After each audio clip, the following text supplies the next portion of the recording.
A statement of style, the curvaceous but slender DB11 is sleek and clean, with functional details that only enhance its sexy shape. As an exotic car, the 2018 Aston Martin DB11 is a statement of taste and style. It's curvaceous, but slender, though longer, lower, and wider than the DB9 it replaces. It's absolutely beautiful inside and out, and there is no better way to arrive in style. We rate it a perfect 10. Read more about how we rate cars. At the front, the low hood line and chin hug the ground, and a large grille opening takes on the traditional Aston Martin shape, which is among the sexiest in the business. The large clamshell hood is just one piece of rolled aluminum, creating a cleaner look for the entire front end.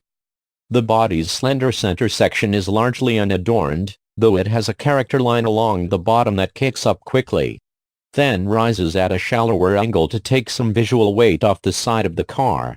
The body widens at the rear haunches, then tucks in quickly and wraps around the rear end. The greenhouse defines the car as much as anything else. It has fast lines front and rear, and the rear pillars are blacked out, creating a floating look. Buyers can choose a black or body color roof, and the roof pillars are available in silver, body color, or black. The body has a few functional details, too. The strakes behind the front wheels both look cool and help deflect high pressure from the tires.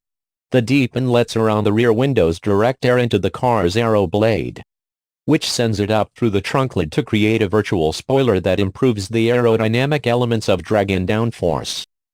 Inside, you can think of the DB11 as a tailored suit. Buyers can choose monotone or two-tone leather and the colors for each. They can opt for contrast stitching, add or subtract broguing to the leather, match the leather of the headliner to either of the two-tone colors or choose Alcantara. Opt for carbon fiber or any of multiple wood trim choices, pick bright or dark metal jewelry, and go with numerous colors of carpeting, among other things.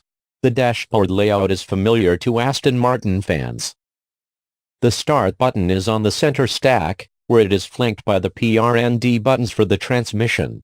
A screen sits at the top of the stack, and a mouse-like controller sits at the base of the stack.